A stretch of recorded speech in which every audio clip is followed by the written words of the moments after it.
बातमी आहे जळगावमधून। जळगावातील बाजार समित्या देखील बंद आहेत। पणन कायद्याच्या दुरुस्ती विरोधात संप पुकारण्यात आलाय। कोट्यावधीची उलाढाल ठप्प झालेली आहे। पणन कायद्याच्या दुरुस्ती विरोधात संप पुकारण्यात आलेला आहे, त्यामुळे जळगावमधील बाजार समित्या देखील बंद आहेत।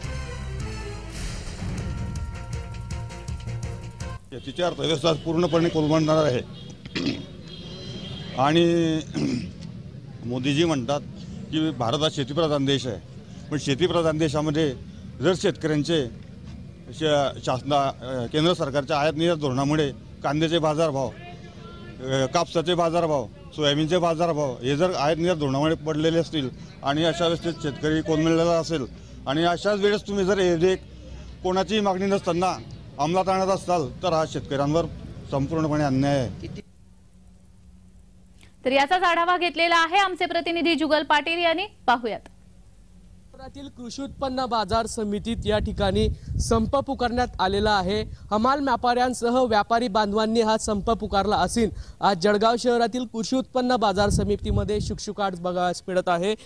सरकारने कृषी व पणन कायद्यात बदल केले असून या कायद्याच्या विरोधात या ठिकाणी हा संप पुकारण्यात आलेला आहे। आपण पाहू शकतात की जळगाव शहरातील हा कृषी उत्पन्न बाजार समितीचा परिसर आहे। या परिसरात या ठिकाणी आज शुकशुकाट बघायला मिळत आहे। आपण यामध्ये यांच्या मागण्या अशा आहेत की हरभरा, तूर, गहू, मका, ज्वारी, दादरची आवक मोठ्या प्रमाणात सुरू आहे।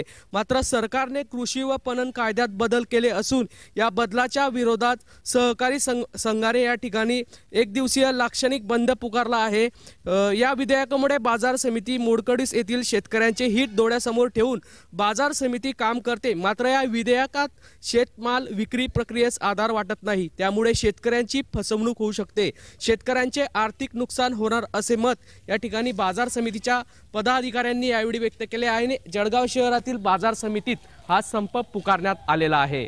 जुगल पाटील, जय महाराष्ट्र न्यूज, जळगाव।